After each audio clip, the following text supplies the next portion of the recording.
Assalamualaikum warahmatullahi wabarakatuh. Selamat pagi anak-anakku sekalian dan salam sejahtera untuk kita semua. Pada pertemuan pertama bidang studi biologi untuk kelas 10 IPA 1 sampai IPA 4, ada beberapa hal yang ingin Bapak sampaikan nanti. Di antaranya berkaitan dengan penambahan pembelajaran bidang studi biologi. Anak-anakku sekalian, sebelum himbauan atau permintaan dari Bapak, ada beberapa hal yang ingin Bapak sampaikan. Yang pertama, tidak bosan-bosannya Bapak akan menyampaikan kepada kalian, saat ini hampir seluruh rumah sakit yang ada di Indonesia penuh, yaitu dirawatnya pasien-pasien yang terpapar COVID-19. Itu membuktikan bahwa masyarakat kita masih rendah kesadarannya untuk menghadapi pandemi ini. Jadi mohon kepada anak-anakku sekalian, ikuti yang pertama, yaitu seperti biasanya cuci tangan, pakai masker, hindari kerumunan atau social distancing. Itu pun belum cukup. Kalau yang diperlukan, tolong Anda kalau tidak punya kepentingan yang sangat amat penting, tidaklah usah keluar rumah, tetap di rumah sambil mengerjakan tugas-tugas atau kegiatan mandiri dari Bapak Ibu guru. Di saat kita belum terkena dampak COVID seperti ini, kita merasa mengentengkan, kita merasa meremehkan. Tapi kalau sudah kena, contohnya kayak Bapak sendiri, akan mengalami sesuatu yang kalau bisa jangan sampai terjadi pada orang lain. Diisolasi dalam rumah sakit, yang ada perlakuan antar rumah sakit dengan satu dengan yang lain berbeda. Bahkan Bapak itu diisolasi selama hampir kurang lebih 14 hari itu, jangankan keluar rumah, lihat cahaya matahari ya nggak bisa gitu. Dan minum obat yang begitu banyak. Tidak ada satupun orang yang mau mendekat kita gitu. Ada yang mendekati, yaitu paling perawat, itu pun pakai APD yang cukup lengkap. Jadi kepada kalian, anak-anak sekalian, usahakan Anda kalau tidak punya kepentingan, nggak usah Anda keluar.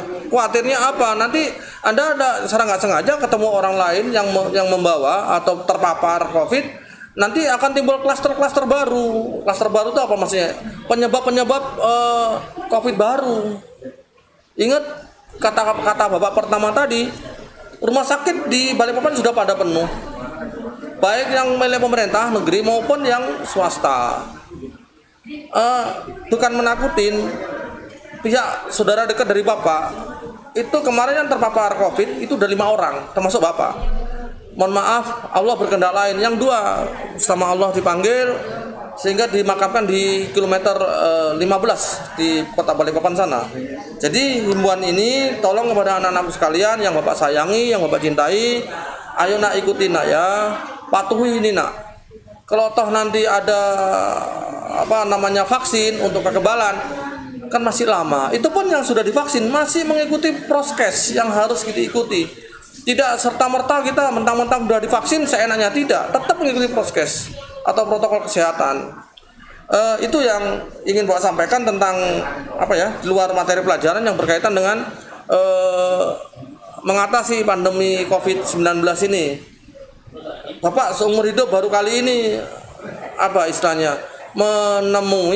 mengikuti, terpapar, bahkan mempelajari virus yang begitu ganas. Setahu Bapak, yang pernah menyerang manusia itu tidak seganas ini yang Bapak dengar ya. Misalnya Ebola, itu pun sudah berlalu yang ada di Afrika. Avian influenza itu juga oleh virus. Demam berdarah, rabies. Tapi semua yang Bapak sebutin tadi, mulai rabies, demam berdarah, bahkan sakit mata, gondong yang membesar di bagian kelenjar itu tidak seganas dengan COVID-19 ini nak. Jadi ayo tolong kepada kalian bahwa mohon maaf sekali lagi. Anda mendisiplinkan diri sendiri dulu, ya. Baru nanti ada nasihat orang, ikutin kalau itu memang merasa baik yang berkaitan dengan mencegah adanya COVID-19. Oke, sekarang kembali ke materi pelajaran biologi. Anak-anakku sekalian yang Bapak sayangi, sekaligus semoga kita selalu sehat semuanya, termasuk keluarga kita. Materi minggu depan insya Allah sudah ada kegiatan mandiri, tapi saat ini Bapak beri gambaran dulu tentang materi yang akan Bapak sampaikan pada hari ini, yaitu berkaitan dengan golongan tumbuhan, atau tulisannya plantae, bacanya plantae, terserah bacanya apa, tulisannya plantae itu ya, atau tumbuhan dari kerajaan atau kingdom plantae.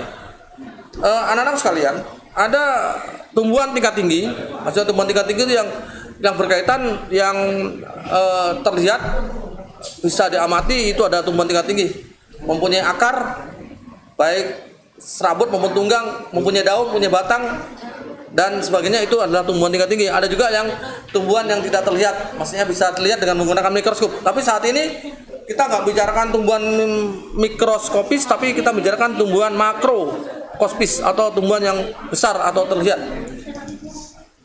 Yang pertama, tumbuhan itu dalam bahasa pengetahuan disebut dengan tumbuhan biji ya, itu disebut dengan spermatopita. Spermatopita adalah tumbuhan biji. Perlu Anda ingat, tumbuhan biji. Nah, tumbuhan biji itu khusus kita bahas tumbuhan biji dulu, tidak yang lain dulu ya. Nah, tumbuhan biji itu atau spermatopita terbagi menjadi dua untuk memudahkan ya. Di sini ada tumbuhan biji terbuka, maksudnya tumbuhan bijinya yang kelihatan dari luar. Ada juga tumbuhan biji tertutup atau tidak tampak atau tertutup oleh daging buah atau kulit. Pak beri gambaran dulu ya, Nak. Tumbuhan biji terbuka itu bijinya memang kelihatan, biji yang ada di bunga itu kelihatan. Contohnya bunga cemara yang sering kalau saudara-saudara kita itu merayakan hari kelahiran, itu pada kepercayaannya menggunakan pohon cemara.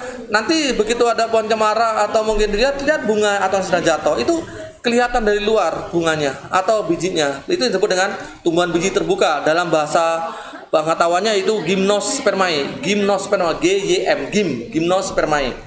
Sedangkan tumbuhan biji tertutup, ini baru gambaran dulu ya. Nanti insya Allah minggu depan pertemuan kedua Bapak Agun berikan gambaran-gambaran dan kita bisa diskusi ya, Nak ya. Itu tumbuhan biji tertutup atau disebut dengan angio, misalnya angio gitu, angiospermae, itu tumbuhan biji tertutup. Apa Pak yang termasuk tumbuhan biji tertutup? Yaitu memang bijinya nggak terlihat dari luar. Misalnya Anda kalau mengkonsumsi kacang tanah, kan nggak kelihatan bijinya. Misalnya Anda mau konsumsi nangka atau nangka yang sudah diambil dimakan, daging buahnya itu ada bijinya tertutup. Durian itu tertutup, itu aja bedakannya. Jadi kalau tumbuhan biji terbuka, bijinya itu terlihat dari luar, sedangkan tertutup nggak terlihat, itu aja mudahnya. Tapi paling banyak memang tumbuhan biji tertutup dibandingkan tumbuhan biji terbuka. Oke. Mungkin Anda bertanya, Pak, tumbuhan biji terbuka dan tertutup itu beda-beda. Tapi yang paling banyak spesiesnya itu adalah tumbuhan biji tertutup. Tumbuhan biji tertutup waktu Anda SMP, mungkin insya Allah kelas 3 SMP, kelas 3 sekarang kelas 9 ya, Nak ya. Itu terbagi dua. Ada yang berkeping satu berarti monokotil, dan ada juga yang berkeping dua atau dikotil. Dan apa perbedaan yang mencolok Pak antara monokotil dan dikotil? Mungkin masih Anda ingat, mono itu artinya satu, berarti berkeping satu. Contoh yang paling mudah, kalau Anda melihat bijinya, misalnya Anda ngupas salak, ada salak itu pasti cuma tunggal. Anda misalnya lihat padi gitu, itu padi itu beras tunggal, nggak ada membelah. Misalnya Anda lihat jagung, biji jagung itu tunggal, berarti dia monokotil. Ya, Nak ya, nanti Bapak jabarkan lebih dalam. Sedangkan yang dikotil memudahkannya, kalau misalnya Anda lihat biji, misalnya Anda makan kacang tanah, itu kalau sudah Anda misalnya lebaran itu makan kacang tanah, itu terbelah, itu sudah terbelah, itu berarti. Atau yang paling mudah selain kacang tanah, kalau Anda beli kecambah misalnya, ada kecambah dari kacang hijau itu terbelah itu. Kalau sudah direndam air akan terbelah. Waktu ada kulit arinya memang dia tunggal untuk kacang hijau, tapi udah dia tumbuh tunas akan terbelah, itu dikotil. Ya. eh, apa Pak, dari luar untuk diamatin bedakan tumbuhan biji tertutup antara monokotil dan dikotil misalnya. Anak-anakku sekalian, kalau monokotil Anda lihat daunnya dulu, ya. Kalau daunnya itu bentuknya kayak pita panjang gitu, kayak pita panjang itu berarti monokotil. Anda perhatikan daunnya pandan misalnya. Anda perhatikan daunnya padi. Anda perhatikan daunnya jagung, itu sudah mono. Nah, jadi dari luar ya kasat mata kelihatan. Nggak perlu dihafalin, nggak perlu. Dengan kasat mata udah kelihatan tuh monokotil. Sedangkan dikotil, Anda lihat dari luarnya, dari daunnya dulu.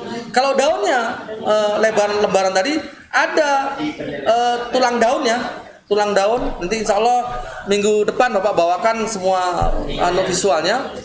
Nanti bisa lihatkan. Tapi ini hanya gambaran dulu ya untuk pertemuan kali ini. Kalau tulang daunnya ke kiri ke kanan kayak daun mangga misalnya. Terus daun rambutan itu dikotil. Kalau Anda misalnya nanti pulang mudik ke kampung kalian, Anda lihat itu daunnya kacang hijau, itu menyamping ke kiri tulang daunnya itu. Itu yang termasuk dengan dikotil. Apalagi Pak, selain mengamati daunnya untuk bedakan monokotil dan dikotil, Anda lihat cabangnya, batang. Kalau batangnya lurus, misalnya jagung itu nggak punya cabang, hanya ada pelepah-pelepah. Kelapa juga itu tidak punya cabang, hanya pelepah-pelepah, itu monokotil. Itu bedakan dari luar ya. Kalau kita, jadi meskipun nggak membaca buku bisa lihat. Tapi kalau Anda keluar ada pohon mangga, ada cabang, itu dikotil. Jadi kalau monokotil tidak mempunyai cabang, sedangkan dikotil memiliki cabang. Itu kalau kita kasat mata dari luar aja kelihatannya ya. Terus ada lagi ya Pak yang bisa diamati? Bisa. Misalnya Anda kalau lihat akarnya misalnya. Anda lihat akar pohon kelapa, itu antara akar yang masih muda dengan akar yang sudah tua ukurannya sama, serabut namanya, akar serabut. Tapi kalau akar tumbuhan yang dikotil itu antara akar muda dengan akar tua berbeda besarnya. Jadi itu bedanya ya. Jadi akarnya kalau monokotil cenderung ukurannya sama besarnya dan serabut, sementara kalau akar dari dikotil itu akarnya berbeda antara yang akar muda maupun akar yang tua. Dan itu kalau digali terus di tanah atau mungkin Anda lihat baca-baca, itu akar dikotil akan ada akar tunggang ke bawah gitu. Geotropisme, dia akan menuju ke pusat air atau pusat pupuk gitu. Biasanya seperti itu. Jadi anak-anakku sekalian, sebelum Bapak akhiri, mari Bapak beri gambaran dulu tentang tumbuhan biji atau spermatopita. Jadi Bapak ulangi, spermatopita itu ada dua macam. Yang satu tumbuhan biji terbuka, tadi contohnya cemara, pinus dan sebagainya. Itu namanya gimnospermae tadi, dan tumbuhan biji tertutup. Ya. Nah, khusus tumbuhan biji tertutup terbagi menjadi dua, yaitu yang berkeping satu dan berkeping dua, atau dalam bahasa pengetahuannya itu berkeping satu berarti monokotil, sementara yang berkeping dua namanya dikotil. Ya, itu gambarannya. Pak, apa yang saya mau tanya Pak, apa untuk membedakan khasnya, Pak ulangi, antara tumbuhan monokotil dan dikotil tadi Pak sebutkan. Lihat daunnya tuh, tulang daunnya. Yang monokotil lurus, bentuk daunnya kayak pita, sementara yang dikotil itu menyerupai lembaran tapi tulang daunnya menjari ke kiri dan ke kanan atau menjari gitu. Oke. Cabangnya lihat, batang. Kalau dikotil bercabang, sedangkan monokotil tidak mempunyai cabang. Contohnya kelapa, pinang, terus apa ya, itu kalau orang-orang sering nyebut tuh jagung, itu tidak punya cabang dia, ya, itu monokotil. Tapi kalau Anda lihat mangga, rambutan, durian itu, atau nanti kalau Anda ke sawah, ke pulang kampung lihat ada pohon kacang hijau, pohon kedelai itu punya cabang, itu dikotil. Nah ya.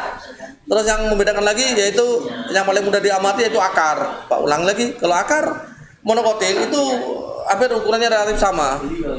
Baik yang akar lama, akar tua maupun dengan yang muda ukurannya sama atau disebut dengan akar serabut. Sementara yang dikotil itu ukuran bentuk akarnya dan ukuran akarnya berbeda antara yang muda dengan yang tua. Sebenarnya bisa lagi nanti kalau Anda nanti kita amati lagi besok melalui PPT mengenai pembuluh di batangnya, nanti Pak jelaskan lebih enak. Di situ pembuluh dari dikotil lebih teratur antara jaringan pembuluh tapis dan jaringan pembuluh kayunya, atau orang nyebut phloem, bahasa tulisannya phloem ya, bacanya phloem gitu. Ada juga silem atau silem, terserah bacanya apa. Itu juga ada perbedaan antara transportasi alat angkutnya dari akar ke daun, beda antara monokotil dan dikotil. Kalau monokotil cenderung tidak beraturan itu alat transportasinya, sampai sampai dari akar sampai ke daun, yaitu yang biasanya oleh tumbuh-tumbuhan digunakan untuk fotosintesis. Mungkin itu aja anakku sekalian. Tolong Bapak minta Anda buka-buka Google atau buka buku tentang pelantai atau tumbuhan. Jadi minggu depan Anda sudah tidak ada kesulitan begitu Bapak memberikan tugas atau kegiatan mandiri. Termasuk nanti ada yang kegiatan eksperimen ya. Nanti mungkin mudah-mudahan ada eksperimen, perlu Anda menggunakan eksperimen sebentar, nanti Anda isi belangko-belangkonya, nanti akan Bapak kirimkan melalui Google Classroom. Insya Allah tidak akan mengalami kesulitan. Silakan Anda nanti bisa diskusi. Tapi kalau masa-masa pandemi ini, Insya Allah Anda tidak usah lah. Kalau bisa sendiri-sendiri nggak mau mengerjakan. Mungkin itu aja anak-anakku sekalian. Kurang lebihnya Bapak mohon maaf. Bapak ulangi, hari ini mungkin Bapak tidak ngasih kegiatan dulu, kegiatan mandiri atau tugas. Tapi Kamis depan Anda udah siap. Tolong yang belum bergabung dengan Bapak atau belum nge-link, Bapak masih pakai Google Classroom ya. Nanti mengenai aplikasi yang lain Bapak akan menyusul, karena yang dari akun dari Dekdikbud itu Bapak belum familiar ya. Mungkin Bapak agak gaptek, tapi insya Allah Bapak akan berusaha untuk bisa, sehingga kata operator, kata instruktur Bapak itu kalau pakai dari linknya Dekdikbud itu lebih enak dan lebih hemat. Tapi insya Allah Bapak percaya, tapi saat ini Bapak belum. Jadi Bapak masih pakai gizi dulu nak ya. Bapak masih familiar ke Google Classroom. Nanti untuk yang dari Dekdikbud Bapak akan ikutin. Insya Allah minggu depan Bapak sudah bisa share ke kalian semuanya untuk menghemat kuota kalian. Oh ya, melalui Bapak sampaikan melalui wali kelas kalian, Insya Allah sudah disebar. Anda diminta nomor WA kalian, tapi nggak seluruhnya, mungkin sekitar 25 orang aja yang akan mendapatkan kuota, sehingga Anda bisa nge-share atau kalau kurang jelas bisa menanyakan langsung ke wali kelas Anda masing-masing, khususnya yang Bapak sampaikan hari ini, yaitu kelas 10 IPA 1 sampai 10 IPA 4. Sekian anak-anakku sekalian, terima kasih. Bapak akhiri, Assalamualaikum warahmatullahi wabarakatuh. Selamat pagi dan salam sejahtera untuk kita semua. Selalu sehat nak ya.